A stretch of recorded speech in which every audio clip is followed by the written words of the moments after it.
Hello everyone, कैसे हैं आप सभी। उम्मीद है आप सभी बहुत अच्छे होंगे और सभी अपनी पढ़ाई कर रहे होंगे। तो पिछले लास्ट वीडियो में हमने पढ़ा था भारत के मुगल बादशाह हुमायूं के बारे में। वही हुमायूं जो कि शेरशाह सूरी के साथ दो फेमस बैटल लड़ता है, जिसमें सबसे पहला होता है 1539 में चौसा का युद्ध, और 1540 में लड़ा जाता है बिलग्राम या कन्नौज का युद्ध। इसी बिलग्राम या कन्नौज के युद्ध में शेरशाह सूरी हुमायूं को पराजित कर देता है और उसको पराजित करके भारत में अगला 15 सालों के लिए मुगल वंश की क्या हो जाती है, समाप्ति हो जाती है। और यही शेरशाह सूरी एक नए वंश की नींव रखता है, जिसको हम जानते हैं सूरी वंश। यानी आज की वीडियो में हम पढ़ेंगे सूरी डायनेस्टी, जिसका टाइम पीरियड भारत पर के कब से लेकर कब तक होता है। तो आज की वीडियो होगी सूरी वंश के बारे में। सूरी वंश का टाइम पीरियड भारत में कब से कब तक होता है, तो सूरी वंश 1540 से लेकर 1555 ईस्वी तक क्या होगा, सूरी वंश के जितने भी रूलर होंगे वह भारत पर क्या करेंगे, रूल करेंगे। जो सूरी वंश के फाउंडर कौन होते हैं, तो सूरी वंश के फाउंडर हुआ करते हैं शेरशाह सूरी।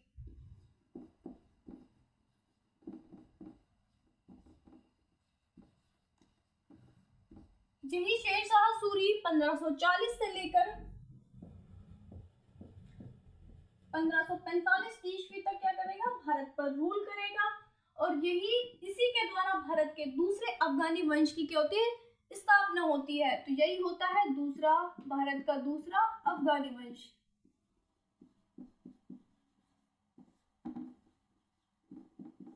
ठीक है, तो शेरशाह सूरी है। शेरशाह सूरी का जन्म कहाँ होता है, तो शेरशाह सूरी का जन्म होता है पंजाब के होशियार में।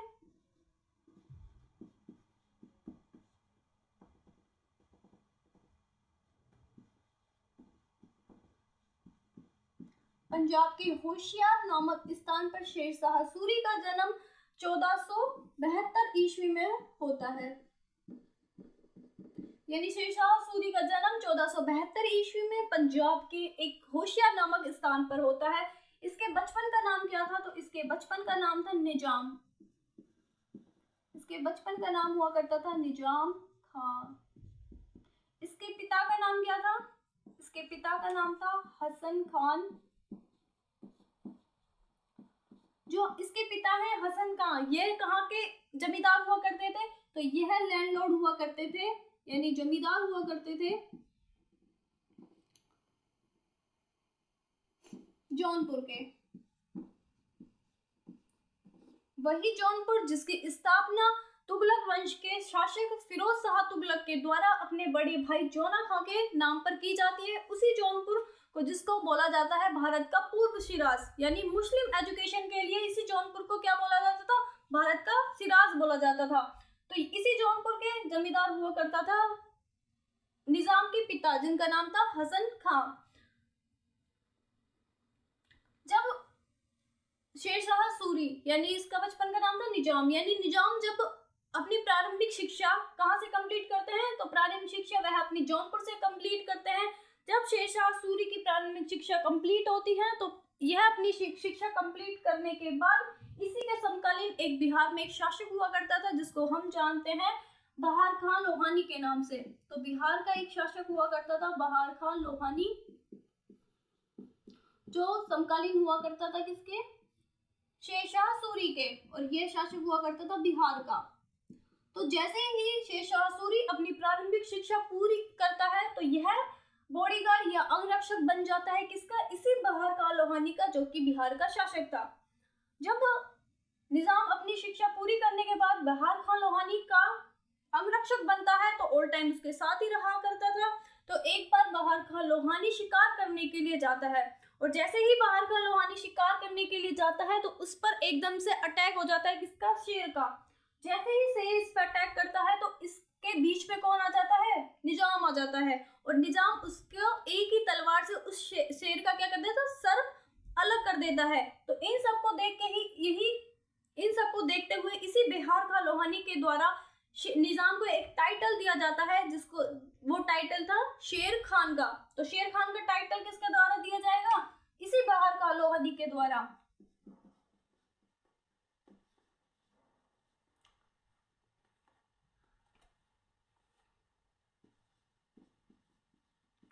शेर खान का।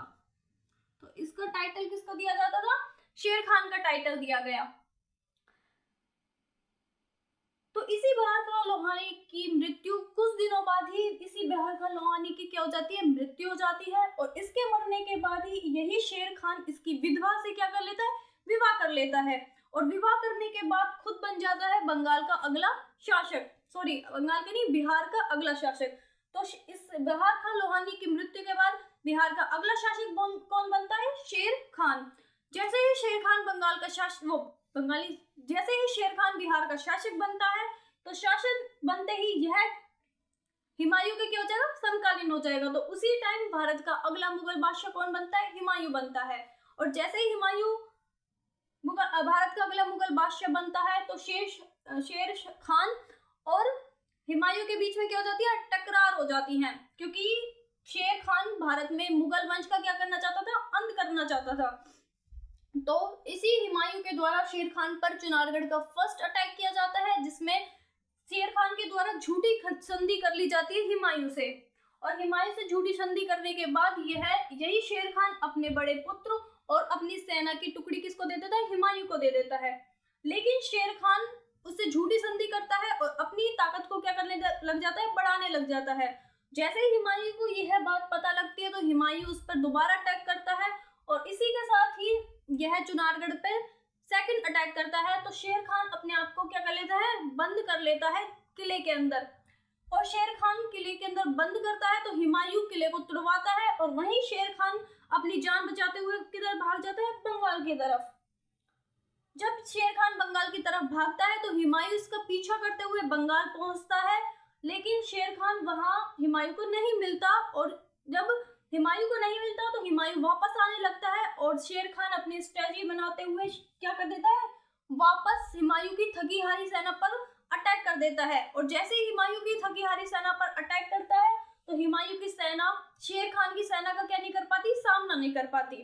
और जैसे सामना नहीं कर पाएगी, तो हार इसमें किसकी होगी? हुमायूं की होगी।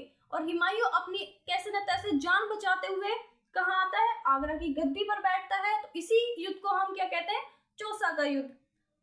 इसके साथ ही शेर खान अगले साल फिर दोबारा हुमायूं पर अटैक करता है और वह 1540 में लड़ा जाता है बैटल ऑफ कन्नौज या बैटल ऑफ बीलग्राम, जिसमें भारत में मुगल वंश की क्या हो जाती है? पूरी तरीके से 15 सालों के लिए समाप्ति हो जाती है। और शेर खान एक न्यू वंश की स्थापना कर देता है, जिसको बोलेंगे हम शूरी वंश। तो इसी शेर खान के द्वारा अपने शासनकाल में कुछ अच्छे काम भी किए जाते हैं, यानी इसने शासन संभालते हुए अपने प्रशासन को सुदृढ़ करने के लिए काफी अच्छे काम करवाए। जिसमें सबसे पहला था कि इसने 1540 से लेकर 45 तक क्या करवाया? एक रोड का निर्माण, यानी एक सड़क का निर्माण करवाया। तो इसके शासनकाल में 1540 से लेकर 45 तक एक सड़क का निर्माण करवाया गया, जिसको जानते हैं शेर शाह सूरी मार्ग।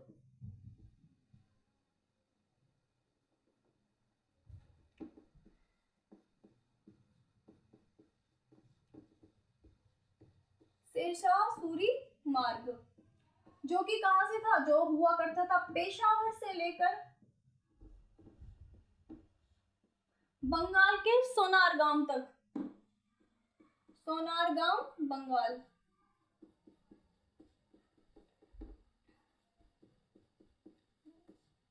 इसी के शासनकाल में जब ये 1540 से लेकर 45 तक इसने एक सड़क का निर्माण करवाया, जिसको हम जानते हैं शेरशाह सूरी मार्ग।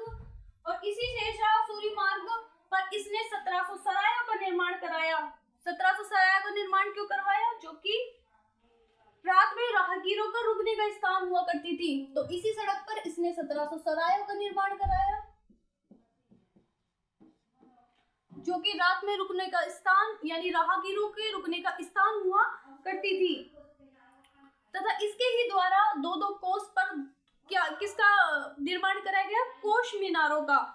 तो इसी के शासनकाल में कोष मीनारों का निर्माण करवाया गया।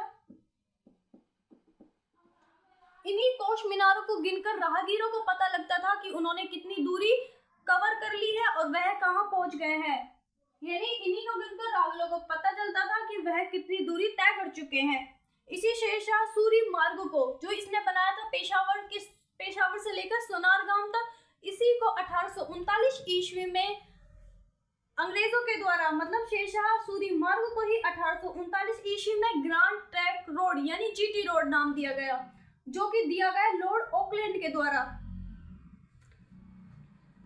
1839 ईस्वी में लॉर्ड ऑकलैंड के द्वारा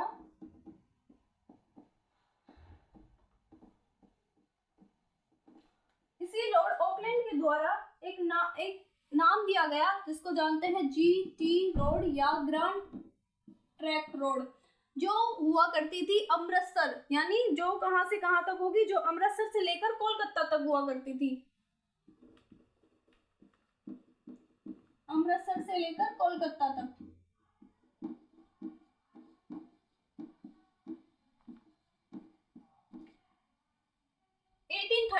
में लॉर्ड ऑकलैंड के द्वारा ही इसी रोड को एक नाम दिया गया जिसको हम जानते हैं जीटी रोड, जो कि अमृतसर से लेकर कोलकाता तक क्या हुई, कोलकाता तक थी। इसी शेरशाह सूरी ने अपने शासनकाल में चांदी और तांबे के सिक्के जलवाए।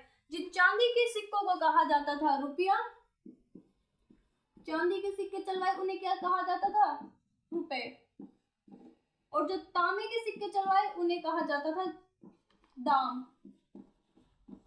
और भारत की अब जो करेंसी है वह भी क्या है, रुपया है।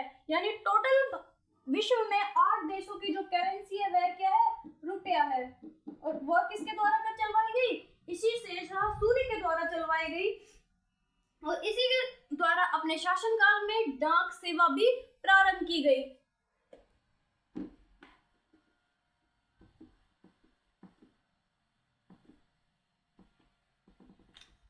इसी शेरशाह सूरी के द्वारा डाक सेवा क्या हुई, प्रारंभ हुई।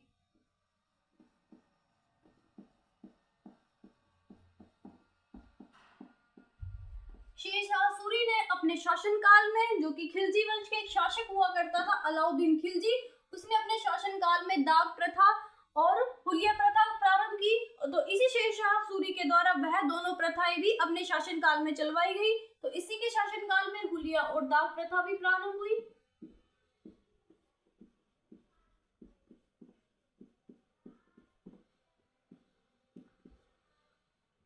और इसी शेरशाह सूरी के शासनकाल में पद्मावत यानी जो अलाउद्दीन खिलजी था, अलाउद्दीन खिलजी ने 1303 में जो चित्तौड़गढ़ पे आक्रमण किया था, तो उसी चित्तौड़गढ़ के आक्रमण की जानकारी कौन देता है, पद्मावत। तो इसी के शासनकाल में 1540 ईस्वी में लिखी गई पद्मावत, जो लिखी गई, इसके लेखक कौन हुआ करते थे, तो इसके लेखक हैं मलिक मोहम्मद जायसी।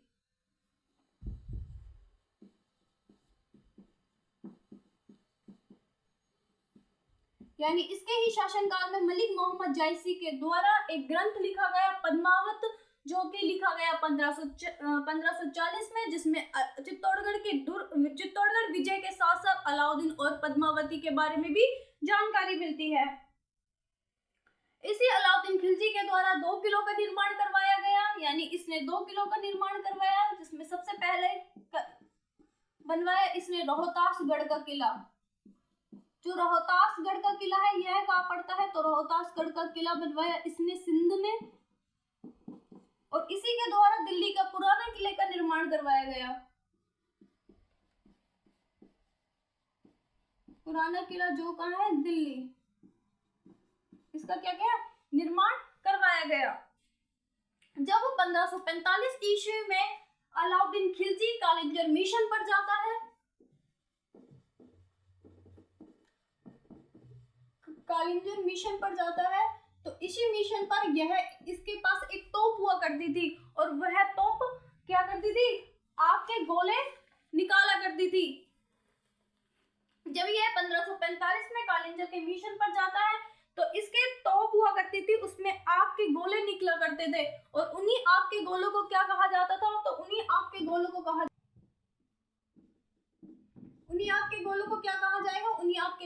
कहा जाता था, उक्का। तो इसने जैसे ही कालिंजर मिशन पर किया और कालिंजर के किले की दीवारों को तोड़ने के लिए वह तोप चलवाई, तो उसके तोप के गोले कालिंजर की किले की दीवार से टकराकर उल्टे वहीं आ गए जहां पर शेरशाह सूरी क्या था, खड़ा हुआ था, और जैसे शेरशाह सूरी जहाँ खड़ा हुआ था वहां पर वह गोला जाके टकराया और वहां पर काफी मात्रा में बारूद वगैरह रखे थे, तो वहीं वह सब क्या हो गए, फट गए, और वहीं पर क्या हो गया, शेरशाह सूरी की मृत्यु हो गई। तो 1545 ईस्वी में ही शेरशाह सूरी की कालिंजर मिशन के दौरान क्या हो जाती है, मृत्यु हो जाती है। और इसकी मृत्यु के बाद इसी के जो उत्तराधिकारी यानी सक्सेसर हुआ करते थे वह अगले शासक बनते हैं। तो 1545 में इसकी मृत्यु हो जाती है, और इसका टॉम कहाँ है, तो इसका टॉम है सासाराम। और ये सासाराम कहाँ है, तो यह सासाराम कहाँ है, बिहार में। और इसी में जब इल्तुतमिश के बारे में पढ़ा था, तो इल्तुतमिश ने भी अपने जीवित रहते हुए अपने मकबरे का निर्माण करवाया था, और इसी शेरशाह सूरी के द्वारा भी जीवित रहते हुए अपने मकबरे का निर्माण करवाया गया।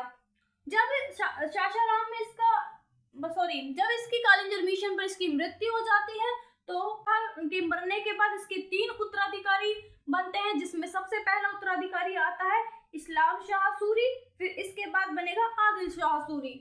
तो इसके उत्तराधिकारी में होगा इसका बड़ा बेटा इस्लाम शाह सूरी। उसके बाद अगला शासक बनेगा आदिल शाह सूरी।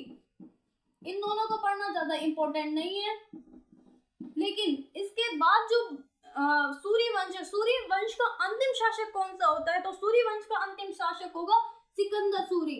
और इसी सिकंदर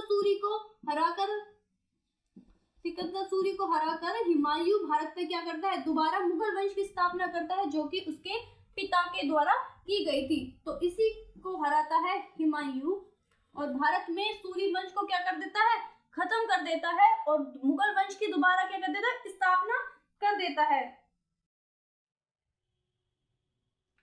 तो आज की वीडियो में हमने पढ़ा था शेरशाह सूरी के बारे में, जिसका जन्म होता है 1472 में पंजाब के होशियार नामक स्थान पर।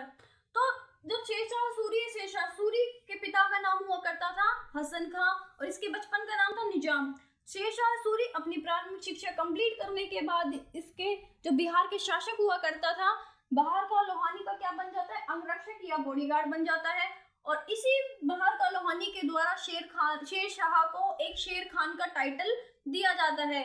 जो शेर खान है अपने प्रशासन में अपने किए हुए कार्यों के लिए क्या है, आज तक फेमस है। इसी के द्वारा ही 1540 से लेकर 45 तक शेरशाह सूरी मार्ग का क्या हुआ, निर्माण हुआ, और जो कि मार्ग कहां से कहां तक था, पेशावर से लेकर सोनारगांव बंगाल तक। इसी को 1839 ईस्वी में लॉर्ड ऑकलैंड, जो कि एक अंग्रेज हुआ करता था, उसी के द्वारा इसका एक नाम दिया गया, जिसका नाम रखा गया जीटी रोड या ग्रैंड ट्रैक रोड, जो कि अमृतसर से लेकर कहां तक थी, अमृतसर से लेकर कोलकाता तक थी। इसी के द्वारा शासनकाल में चांदी जिनको कहा जाता था रुपए, और तांबे के सिक्के चलवाए जिन्हें कहा जाता दाम, और वही चांदी के रुपए आज तक भारत की क्या है, करेंसी है। शेरशाह सूरी के द्वारा ही अपने शासनकाल में डाक सेवा प्रारंभ की गई, और इसी के द्वारा ही हुलिया और डाक प्रथा, जो कि अलाउद्दीन खिलजी के शासनकाल में थी, वह क्या हुई, दोबारा से प्रारंभ हो गई। इसी के शासनकाल में 1540 ईस्वी में पद्मावत लिखी गई, जो लिखी गई मलिक मोहम्मद जायसी के द्वारा। और इसी मलिक मोहम्मद जायसी की जो किताब है, इससे हमें पता लगता है इसी मलिक मोहम्मद जायसी की रचना से हमें पता लगता है कि अलाउद्दीन खिलजी का चित्तौड़गढ़ पे आक्रमण, और इसके द्वारा ही 2 किलों का निर्माण करवाया गया, जिसमें पहला था रोहतासगढ़ का किला और दूसरा रहा दिल्ली का पुराना किला। जब एक बार 1545 ईस्वी में शेरशाह सूरी कालिंजर के मिशन पर गया, तो वहीं पर अपनी तोप के द्वारा चलाए गए गोले से उसकी मृत्यु हो जाती है, और जिसका टॉम का है सासाराम में। इसके बाद ही इस्लाम शाह सूरी सिंहासन पर बैठता है, उसके बाद आदिल शाह सूरी, और जो सूरी वंश का जो अंतिम शासक होगा वह होगा सिकंदर सूरी, जो कि हुमायूं से पराजित होकर, और हुमायूं उसको पराजित करके भारत पर अब दोबारा से मुगल वंश की स्थापना करता है। तो आज की वीडियो यही कंप्लीट करते हैं। Thank you so much.